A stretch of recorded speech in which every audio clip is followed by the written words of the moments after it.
get going on this. And we get the camera going. Okay, this is the March Air Force or Air Reserve Base, Aero Club Safety Meeting for May. And my name is Roger Mann. For those of you who don't know who I am, which I think everybody does, we have Bob Pierce standing up over here. He's the Aero Club manager, and he's up there to hit somebody on the head or something like that. We actually have some of our instructors here sitting over there on the side seats. We got John and Jerry. They both showed up at the same time. Wow, that's pretty neat. So we've got, so if you have any questions for your instructors, just ask those guys. They know everything. And let's see, Andrew, were you here last time? Yes, sir. Yeah, I thought you were. Okay, I won't make you stand up then. And let's see, we got, we got Randy Ball, who's our T-34 checkout pilot. He's the one that likes to sit back there. He doesn't say too much until you get back to the office, and when he tells you he failed, then that's when you hear from him. But I don't think you haven't felt scared anyway, right? Let's see, anybody else? All right. Wow. Hi, Kevin. Okay. We typically, what we do is we just go over a regular routine at the beginning so that we don't miss too many people. So the first thing we're going to do is any new people. I don't remember at all who was new and who was not. I mean, I do have a thing here of who was new. But let's see. Who's new? Never been to this meeting. Okay, stand up and introduce yourself. Oh, really? Yes. I told you this would happen, didn't I? What's that? I told you this would happen. No, you didn't. Yeah. Hi, I'm Ramon Maldonado, and just retired. I did 24 in the Air Force. Retired from civil service. I was the deputy airfield manager up at Edwards, and looking to have some fun. Way to go. You know a guy named Adam Levine? You mean the singer? F-35 pilot? Oh wait, that's my friend's brother-in-law, right? How is he somewhere on the East Coast now? He is now. How funny! I'll tell you that punk ass, I'll tell you a story about it. Good to be F-18 with the good flyby. Small world. Yeah. How do you guys know? We actually had a He's my best F-18 unit friend's down in Miramar called me up this morning. He said that they flew into the base yesterday and got some pictures of our T-34s out on the ramp and wanted to know if we wanted them. I said, well, yeah, you know. So he's sending them to me.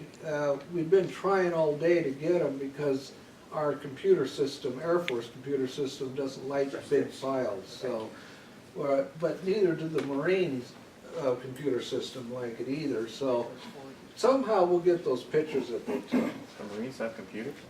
Yeah, maybe, yeah. Well, you know, I told. They go with their big crayons. I said, well, yeah, I understand the Marine side of it. The Air Force, you know, we're a little bit smarter, so we know, you know, how to. But no, I didn't say that. I saw a whiteboard once. Okay, let's see. Welcome. Okay, anybody else that's new? Okay, never been here before. If you can't see them, your eyes aren't working. Well, yeah, but my eyes are working now. Well, they're tired after the long day. After looking at We your all bald, look new to him, that's looking the at his problem. bald head and the sun. He hasn't been able to see for 6 months. He doesn't recognize anybody. I know, yeah. I mean, if you joined the last 6 months, I won't have a clue who you are. Oh, there's Robert.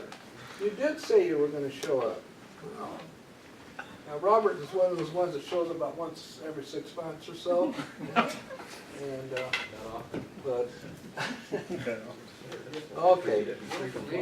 All right, has anybody gotten a new pilot rating, soloed recently, has, you know, done anything, you know, I know you haven't flown in years, so, but I'll Anybody tell you, got I'm kind of a new guy. I've been Kind Tuesday of member new. for a couple years, Yeah. but you tell you what it is, but. 2 years? He likes to show up every 2 years. But I heard a collective, oh no, when I walked in today, the guys that recognized me, like yellow, it's like, they're gonna suck the air right out of the place. So. Yeah, well, Have something else for later, but. yeah. And let's see, anybody got violated or something? Now, this includes any other flying, not just Aero Club. This includes- Roger, we have a new private pilot here. Okay. The camera guy hid. I didn't see you. We'll get the colonel to stand up here. Yeah, why don't you go ahead and stand up and tell us a little bit? Mike Charney did the private pilot. Tom Ham over at Riverside. So if you have any questions about him, I can give you a debrief on him. Did the T-41 Charlie this last weekend. Catalina and Big Bear checkout, mountain flying checkout. All right. It's been a big couple weeks. Yeah, and I like your big payment too. Man, oh man, I like those. Cutting into my shoe money. You got it started last Christmas. We had the F-18 pilot that called me this morning. He was Jason Swan. His Ah! Run away. name. Oh, really? Not Yeah, he was calling about the pictures. He wanted to give to us, and so I mentioned your name. He didn't act like he knew you or not. I don't know all the young guys anymore. Yeah, I know. Well, actually, he's getting out. He's only got about a month to go. He got a job flying for, the cargo place out here, FedEx. He got a job flying for them. So he can hardly wait to get out. So, hey, nobody got any pilot ratings or nothing like that? Nothing? Okay. All right. Experiences. Anybody can tell a story and keep it safe.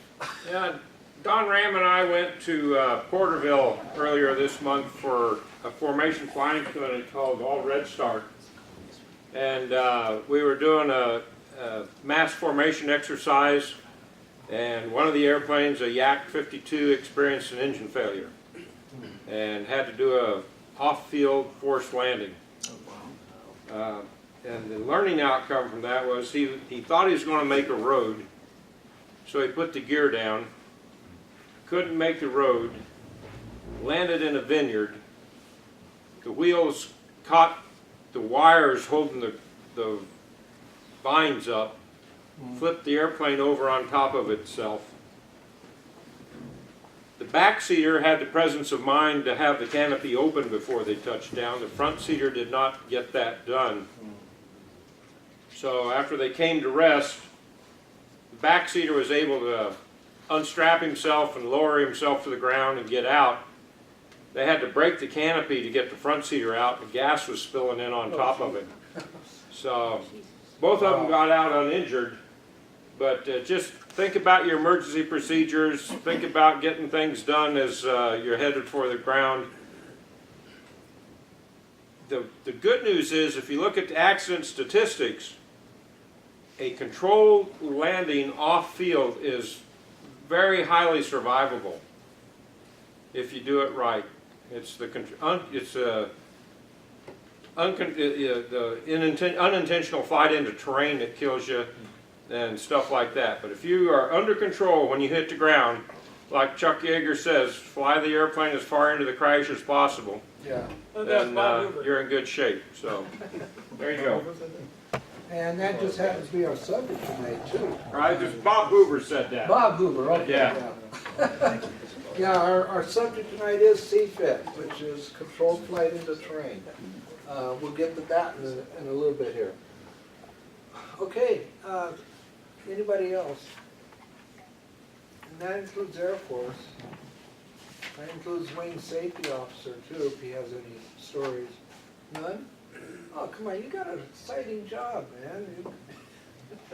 One prepared a flight safety briefing. I can come up with some missteps stuff and show it to you. Okay. Ahead of time.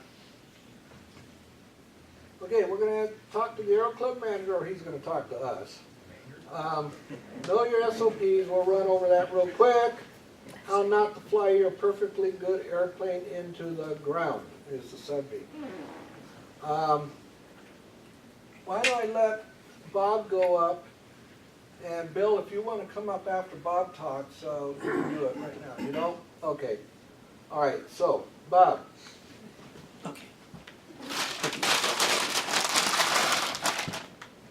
I have two things been floating around the office for almost 3 months, and that's a pair of dark glasses with rubber earpieces. Nobody claims them. We'll probably give them to the poorhouse and let the unemployed take care of that. And then we found a connector system that for the airplane with jacks, and it goes to, looks like a helicopter plug-in, single plug-in, but it also has a Nokia charger on the other end of it in this contraption. That was found in one of the airplanes. It's been floating around for about a month. So if you know anybody that lost something, we'll keep it in the club. Otherwise, we're just going to chuck it. It's taking up space. Okay. So bear with me for a minute. Everybody has signed the sheet, I hope. And let me pass that down here real quick. I'm going to make it kind of quick. I'm kind of going to be easy tonight. On the T-41As, when we pull up and we check the dipstick, wipe off the dipstick before we put it back into the slot, because what's happening, all the oil is coming off the dipstick, then it runs down in the engine, and then the air takes and blows it up. And if you look at 2.9, the starter solenoid is loaded with oil, and it's causing some oxidation taking place with the terminals. Tonight we couldn't get it started, so I went down and got some fresh washers and steel wire brush, and we brushed everything off, and now it's working again. So if we can keep the interior clean from all this oil that runs down the dipstick tube, it won't run into the belly, which we require you to take and actually clean when you're all done, and it'll help us out in maintaining the airplane. Excuse me.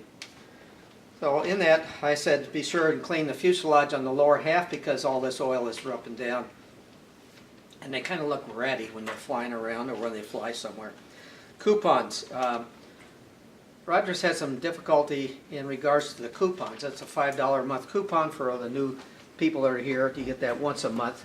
They're either not being signed, or they put it in a computer showing a $5 discount and there's no coupon. So we're not going to do that anymore. We're just going to take and charge you off the credit card and let you forget about that coupon, which you think you may have used.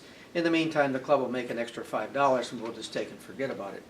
So if you want the credit, be sure and fill out the coupon and attach it with your invoice and your credit card when you stick it in the box. Credit card slips, we got a little gouge that sits up there. Some people forget to look at that little gouge. Make sure the spaces are filled out properly. Roger makes an awful lot of time in calling people up because they forgot to put in the 3-digit code in the proper box. They forgot a date, or most of all, they forget to sign it. Now, some of the credit cards don't have the embossed numbers on them.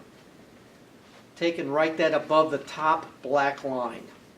So look at the little gouge that's sitting up there above the credit card slips, and try and follow that, and you'll help out Roger in his accounting now that he can see better. And he won't complain as hard as in the past. And that's all I have. Well, I'll just cover you real close. Like, the last 2 months have been great for the club. Last 2 months have produced an income of $44,000, which is more than this club has done in for ages. And so we've moved that line back up almost into the black area for the last 12 months as an overall average. So I want to thank each and every one of you for contributing, and most of it comes from the students and their flying, for keeping the club going. So I can keep the general off my back since he's leaving, going to 4th Air Force in June. And we have a new commander coming in from AFRC Reserves out of DOD. I don't recall his name, and we're really not sure where he stands. Colonel Rodee will be leaving, along with Lieutenant Colonel Tournay. And they're MSG, which is the upper echelon of flight services, which is Major Cicero, who's been here before to address you. So we're getting all new people. And another issue I want to bring up, just for your awareness, In the next 2 weeks, our ramp is gonna get re-caulked. I use the word re-caulked. That means we'll be moving the airplanes. There'll be some airplanes that will be moved out near the Charlie model or further to the west. And there'll be a longer line where the T-34s are so they can get in and put in new caulking and take everything out. And then we're gonna take and rotate the aircraft back. That's gonna take place in 2 weeks. So you're just gonna have to bear with us for about a week and a half, 2 weeks while they do the that ramp area, which is part of the Aero Club, and pull out all the old stuff that keeps breaking out. They're gonna take and resaw, re-clean out, and they got quite an operation.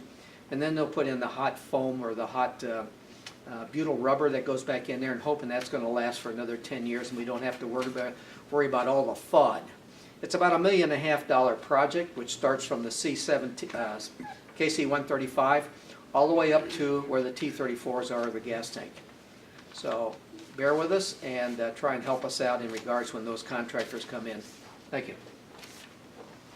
All right, thanks, Bob. Anybody else want to talk? I already talked to you, I guess you don't want me to say anything now, but did you want to do a pre-talk? Pre-talk? You think the crowd needs a little more energy here and Well, yeah, wake maybe, up or something? Well, Yeah, it is a the little subject power. basic, because I know you had a Okay. couple of guys in Yeah. here that had questions after watching the video from the last meeting. So, Okay. Well, I mean, the MQ-9s, they've started flying about twice a day, 4 times a week. I don't know when they're going to ramp up to their operations even further, but you'll see them in the pattern. We can't mix you guys with them at all, okay? Only military aircraft. So just bear with the controllers as they learn how to integrate the manned and unmanned aircraft, because there's a lot of specific rules for those procedures. Okay. In terms of ops, any questions or comments or anything? The airfield ops instruction was approved by the wing commander about almost a month ago. So we're waiting for the Air Force to publish that, and then we'll release it. We'll probably do a brief at a future meeting, and so that we can go over a lot of the changes to our procedures. Okay. But I have Mr. Bertrand here. He's our air traffic manager. Introduced him last time, so or last couple times. So if you have any questions, air traffic, just come pull us aside. We can explain it, or if you have a question on something else, or if you want to know why the sun comes up in the east and sets in the west, don't ask us. Thanks. Mr. Miramoto, he's going to be doing a presentation next safety meeting on what is being finalized as far as the changes on the airspace here, and it does affect us, of course. So, Frosty, did you have something? Yeah, I forgot. For those of you who know Jim Ostrich has his program running up out of Reading. He said to tell you hello. Watson and General Ball was supposed to give his love. But anyway, he said he told him I was coming up here to the safety meeting. And then also, my daughter, who will eventually be a Aero Club member, flight T-34, just got hired by SkyWest as a first officer. She's 24. Anyway, so I'm very proud of that. So I just Yeah. Yes, that would be too, definitely. All right. Okay. Anybody else? Okay. Oh yeah, this was just something I threw in there for some of you guys. Some people get confused as what if you miss a safety meeting. Basically, the Air Force says you have to see and make up all safety meetings. You either have to be here. If you're not here, you have to make it up. We do that through YouTube, and we also have some DVDs that are up there in that hutch right behind, right above where the computer where you check the airplanes out on. You'll see them sitting up there. If we get these guys on the ball and they get it done, I guess it takes 5 hours to download onto YouTube. Yeah, it takes a while to get it on there. So if you do miss a meeting, you do have to make it up. If you watch it on the YouTube out of office, then you must take a 10-question quiz. That way, it proves to the Air Force that you actually did watch the video. If you watched the video in office, and I was there, or Bob, or an instructor, or anybody like that, then you don't have to take that little quiz. The quiz is pretty easy, and it's actually almost too easy. I stick to the content of the meeting. I don't go into, you know, what color hair was the speaker or something like that. If you attend a safety meeting at another Aero club, you can count that, okay?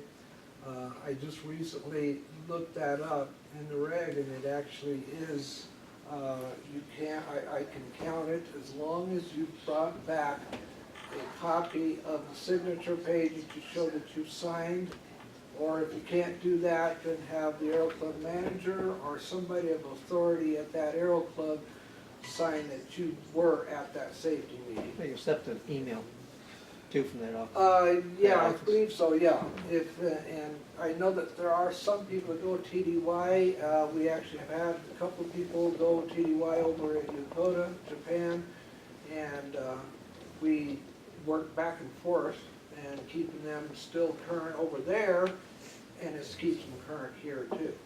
So just keep that in mind. If you do that though, you do need to have a letter of agreement that's between that Aero Club and us that you're going to do that. So if you ever have to do that, just keep that in mind. Any questions? Okay, know your SOPs. Right now what we're in chapter 4, and that's the student pilot procedures. For you guys who are not students, don't go to sleep, because some of this stuff does affect you too.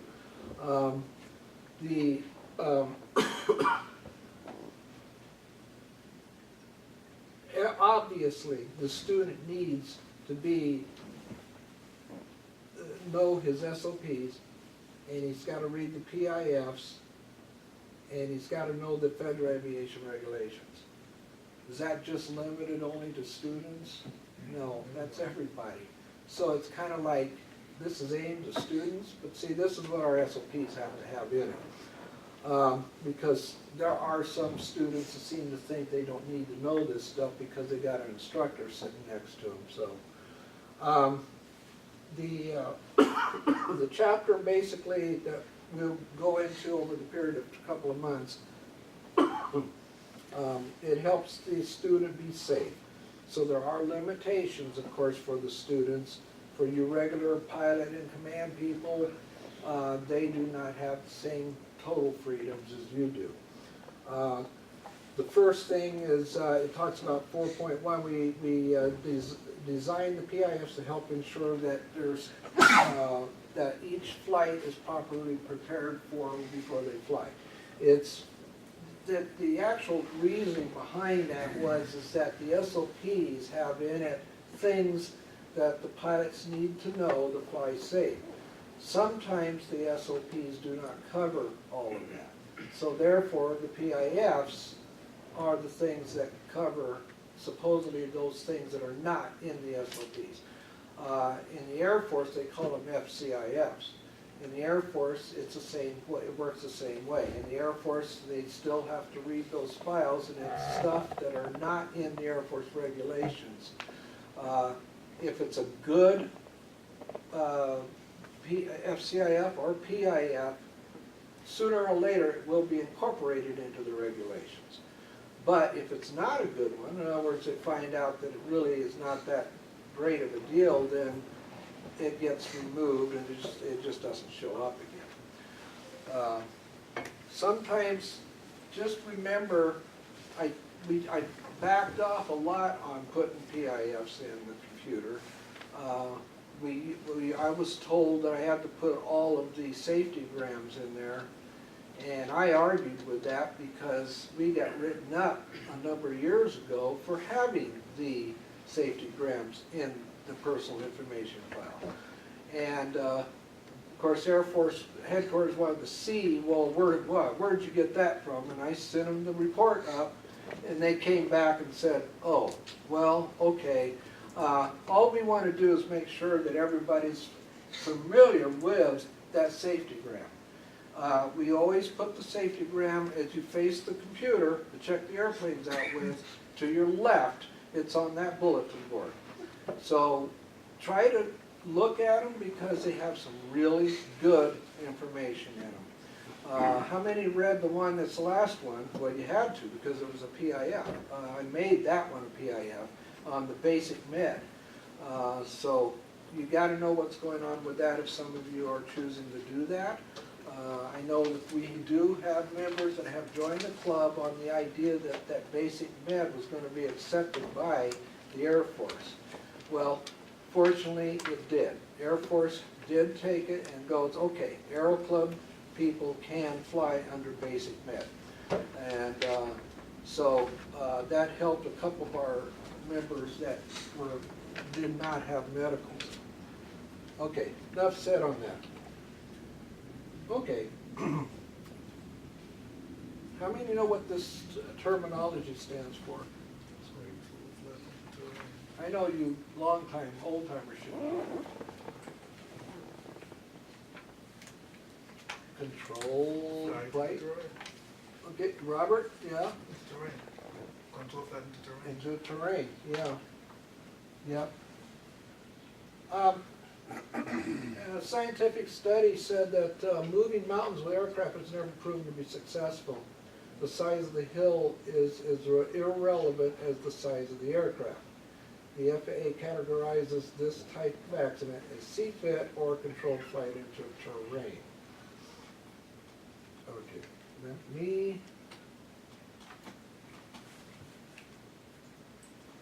And I hope this plays. If not, then it doesn't matter, I get, but it's kind of fun to watch.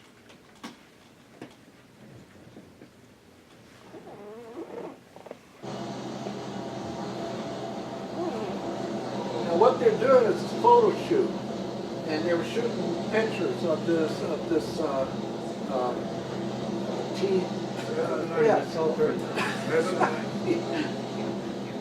L-39. I knew it just went right on my head.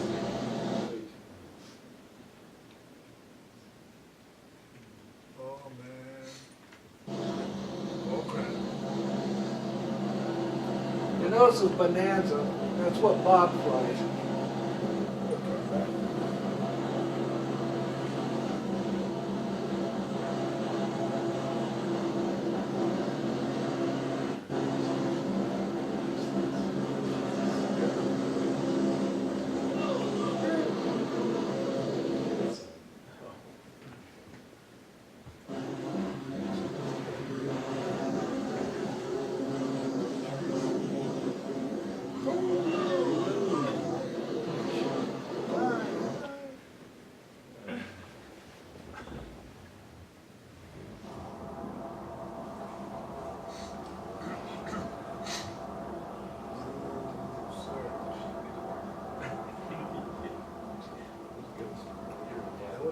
So you can actually see the bushes and everything.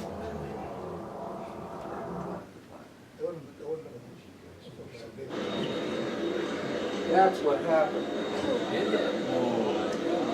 Gotta trim the trees, huh? It's just the lens. Yeah. But then look at the wing. Yeah, Bondo.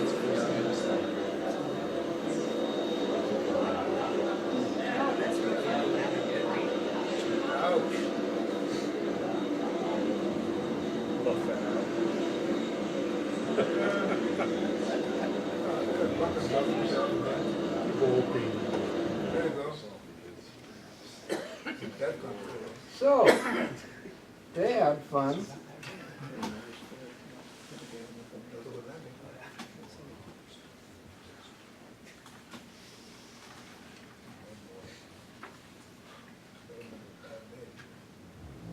Okay, official definition, and now actually there's been several different variations of this, but this was the short version. A mechanically, normally functioning airplane is inadvertently flown into the ground, water, or an obstacle.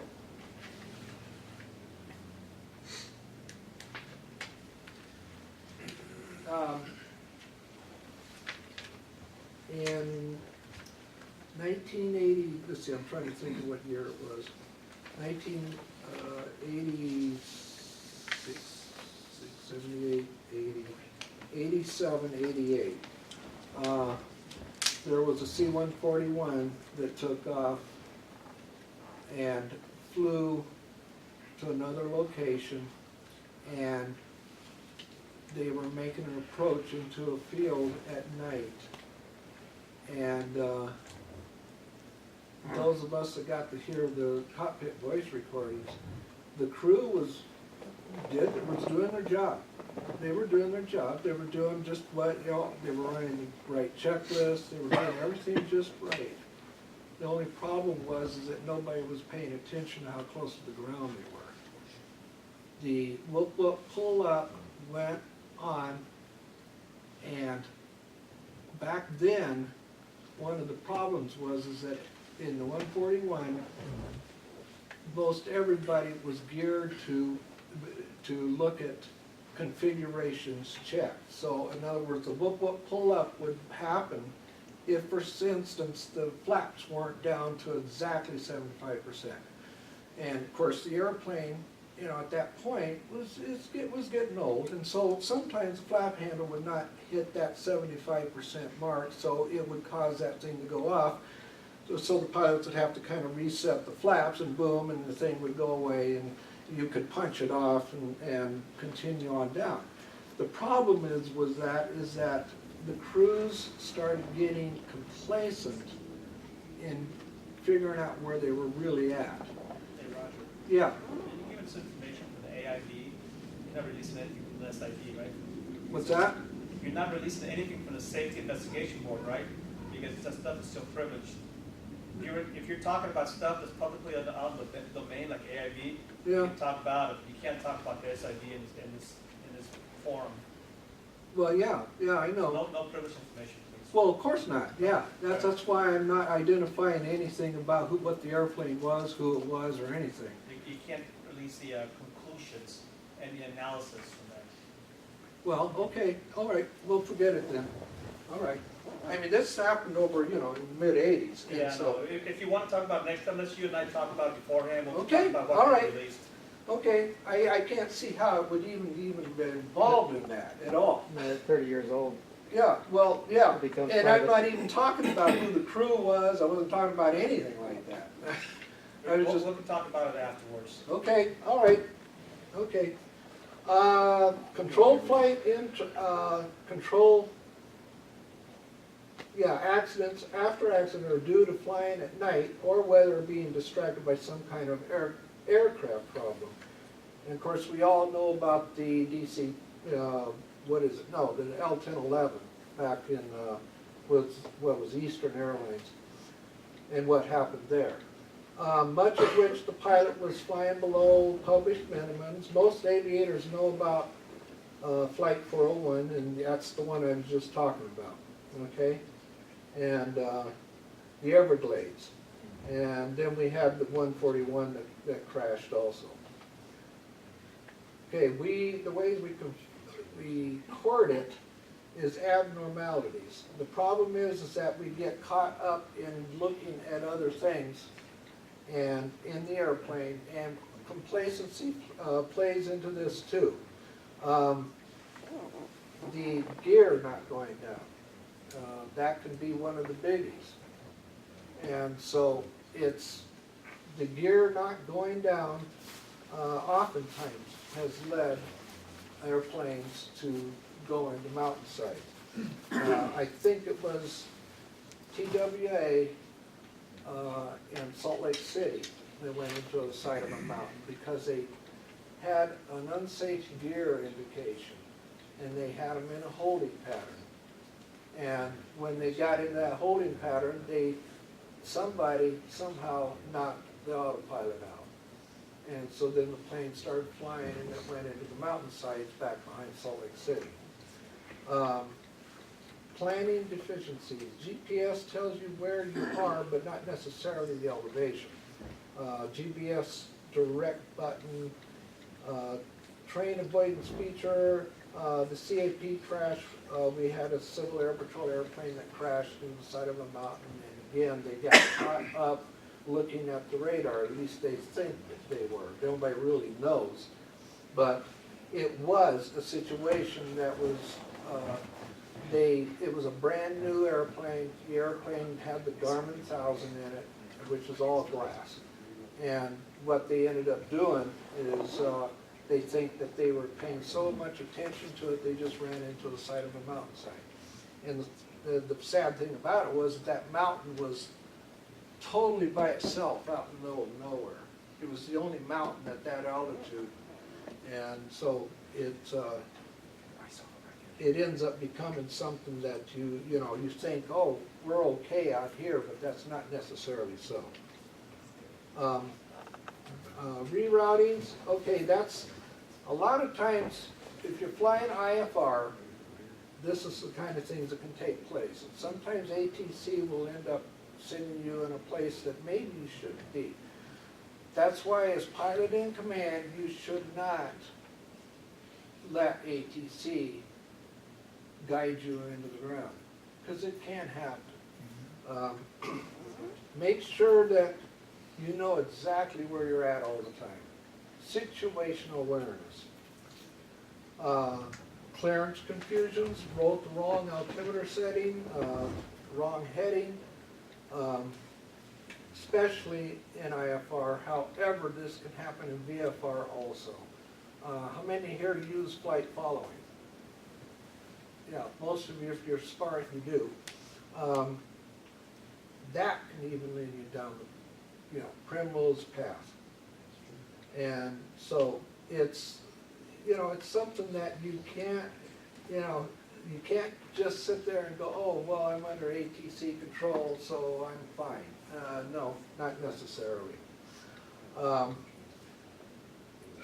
General distractions. I got down here the VFR chart fully open, covering everything in front of you. With the advent of having an iPad, that probably is not as big of a problem like it used to be, but you gotta watch out about looking at that iPad. Are you sitting down there and that's all you're looking at, and you're not looking outside? And then of course, that's not even talking about some of the other things, like the batteries dying or something like that.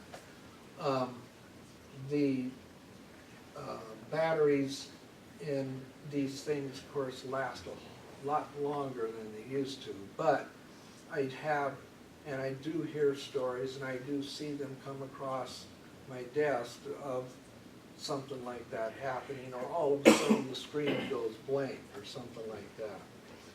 Be really careful about what you do in the cockpit. The big thing is fly the airplane. Fly the airplane. That's something that I can't overemphasize that. And I know if you guys have been to this meeting before, you've seen it many, many times. I put it up there. Okay. There's a lot of things that you can do to not fly an airplane into the ground. And of course, the major one is situational awareness. The situational awareness thing is something the Air Force really drives into the pilots and air crew. It's one of these things where you read about an accident, and the first thing you can see in a lot of these accident investigations with the NTSB is, they lost situational awareness. And any one of those things that we just got through talking about can lead you down that primrose path. Anything that happens to your airplane in an emergency, it doesn't do any good if you lose control of the airplane and the thing crashes, trying to take care of an emergency to keep the airplane from crashing. It doesn't do any good to lose control. Challenge or refuse ATC instructions when they are not clearly understood. Question ATC, okay? Always know know where you're at. In the 141, we used to do it all the time. And we had pilots all the time questioning ATC's instructions. Know the height of the nearest terrain. Know the position in relation to the surrounding high terrain. And of course, we all have things like that. You know, we have tools. I want to say your charts, but you also have your iPads now too. Familiarity can lead to complacency. Do not assume that this flight will be like the last one. You know, how many times have you flown down to Hemet or to that place down there, the other Valley, what's that? Prince Valley? Yeah, any of the places where you go to, they have your $100 hamburger, and you get that complacency where you start thinking, oh, this is the same routine flight. It can happen in the big airplanes really easy.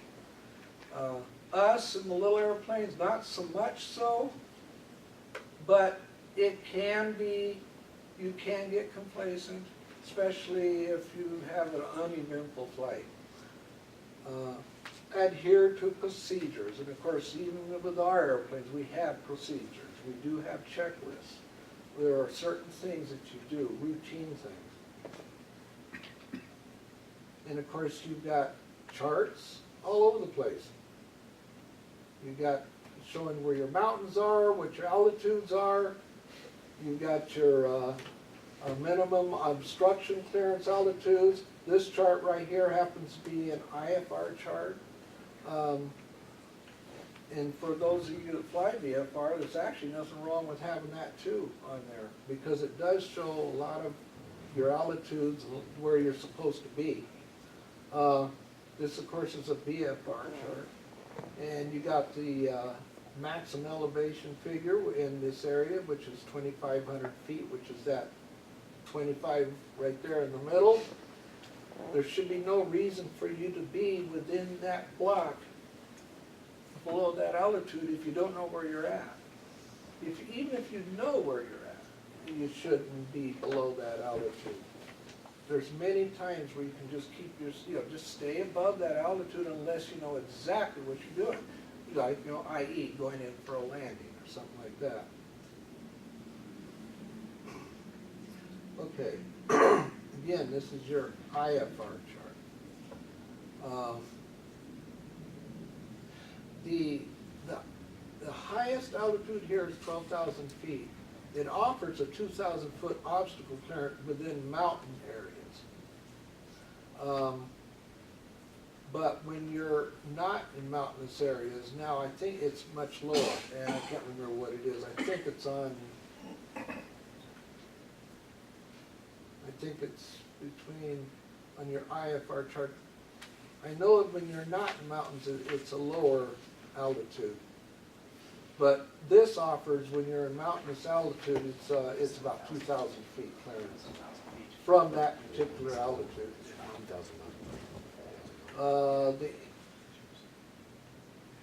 Let's see, the MEF are determined by rounding the highest elevation within the quadrangles to the next 100-foot levels. And then they're adjusted upward 100 to 300 feet. This could give a pilot as little as 101 feet obstacle clearance. Now this is a VFR chart. Hopefully you are in VFR conditions when you do this. Notice the highest peak on this VFR chart is 9,396 feet.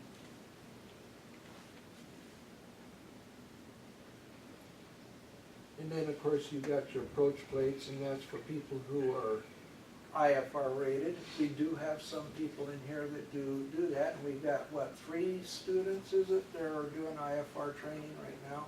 Or 2, I know, Just Danny and me right now. just right now? Okay. Actually, Jack Jacobson is coming in tomorrow, so. I don't know if you'll want to re-pick up doing that training or not. He's got to spend all over. I wish I could tell you how many times when I see safety reports come in on approach plates of airplanes hitting the ground. And as a matter of fact, this weekend I was reviewing it,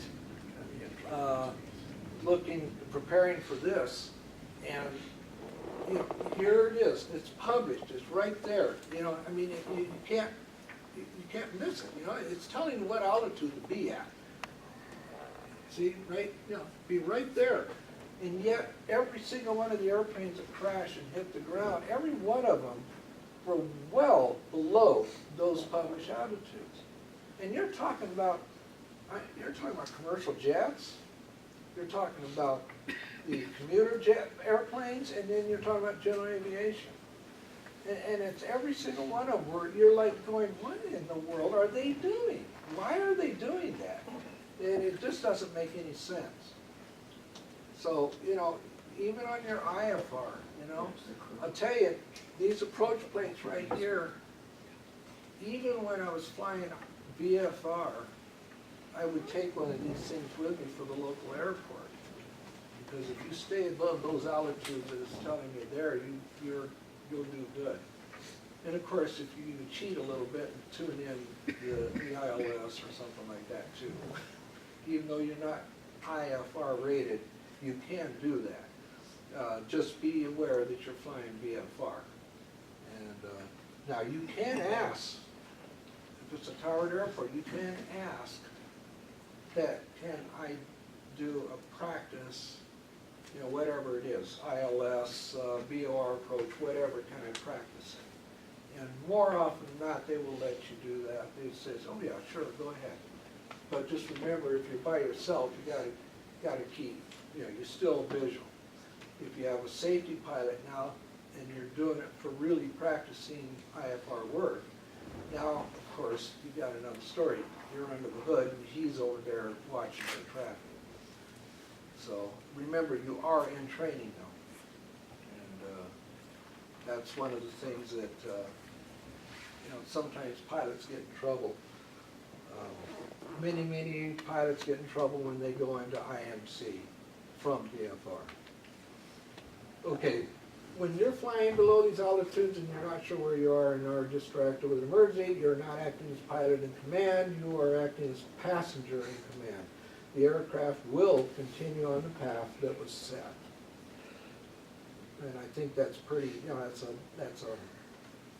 automatic, you know. Stay pilot in command, fly the airplane, and fly the airplane. Any questions? Oh, we didn't know that. Any questions? Okay, I think, wow. Okay, anybody else want to?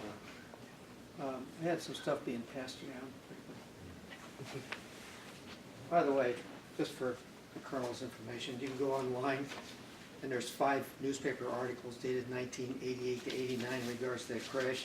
It is public information. That's what I was saying. If you release information that's public from the AIB, you can do that. You're as air crew, Roger was air crew guy who would have access to SID. He can't talk about what's released in SID. Well, it even lists all the crew. It came out of Norton Air That Force was Base. the second, that was my squadron, that was my friends from the airport. So Okay. they're a little touchy about what is released. Oh yeah, I understand, and a couple of those guys were my friends too. Okay, Roger, Yeah, front and center. I knew the crew, and knew them pretty well. Anyway, I think we got everybody to do this. This is for you. Oh, gee, And, okay. we just hope that you can read it. Yes, I can read it now. I've been trying to get this meeting so that this meeting would be a wings program, you know, so that people get the wings. And I tried to take that test that I'm supposed to take to do that. And Bob, I think, already did take it, but I couldn't read anything. I was just sitting there going, this is ridiculous. I can't do this. So I just had to back off until I had these fixed. And now it's been, you know, been really neat to see the computer. And for my update, Dr. What do I say, Brooks, excuse me for the last name. Anyway, he has to meet with me personally and then put me into the system. So that's the next point here, to get to the Wings program. So hopefully we can get something going within the next couple months. Time being allotted. We'll get something going. Okay, yeah, thank you guys, those of you who signed that, wow. I didn't expect anything like that. Where's the money though? Somebody must It's your have, $5 Bob coupon. probably took it. No, I got the cheapest card I could find because I didn't have any money with me. It's in there, you just can't see it. Oh, is that what it is? Okay. Yeah, no, that's okay. I try and do that for everybody, so. Okay, we didn't have as many rejects on the dues run this time, so we actually ended up with about $3,000 dues, which was really a good thing. But we still had rejects, and I don't see the people who had the rejects in the meeting today. There were a couple of them that it was the first time they ever had a reject.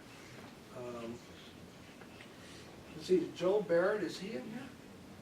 No. I don't think so. No, Joe wasn't, yeah, he was flying the other day, but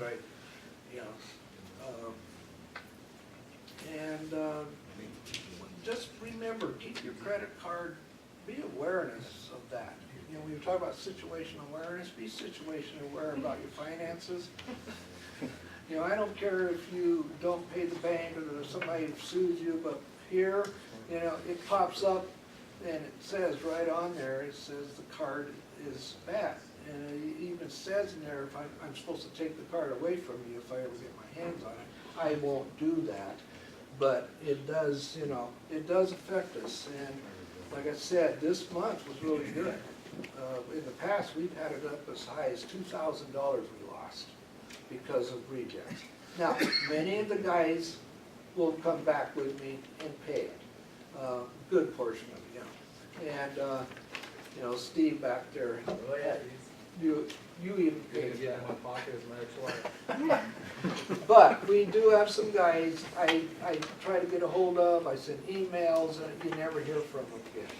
So, all right, I think, let's see, next meeting's on the 20th of June. And Mr. Maramoto will probably do a part of that meeting. And if you want to find out what's going on with the airspace here. Yeah, Steve. So one more thing, Thursday is the 5-year anniversary of Doug Ellis's crash. So just a thought. Okay. So, Yeah. Yeah, thanks for bringing that up. Almost forgot about that. Yeah, Doug was, for those who didn't know, he used to be he was our chief flight instructor. And he was also a check pilot for the L-39s and the L-29. And unfortunately, he crashed in one of the L-39 and about 5 years ago. And it was a tremendous loss to the Aero Club because he used to teach classes at Embry-Riddle as a professor in aviation. And many of his students used to come out and fly with us here. And so it was a big loss. But, you know, aviation is not necessarily accident-free. And of course, we all know that driving a car is the same way. But I still think tonight, when I drive home, it's going to be a lot more dangerous than it is going up in that airplane out there in the air. I know a lot of people agree with me on that, maybe some of you don't. But for those of you that don't fly a lot, believe me, airplanes are much safer than driving down to San Diego in a car. Okay. And the key to everything is fly the airplane first. And Doug forgot that. and he used to preach it. We had just talked about it too, a couple days prior to this. So he was worried it wasn't his aircraft, he was trying to save the guy's aircraft. But fly the airplane first. I don't care who you're with. It's like you with a flat tire. You want to take and control the car over to the side of the road. When you get a flat tire and the thing blows out, you can lose control. You want to maintain control, ease it over. Do the same thing with an airplane. Okay, all right,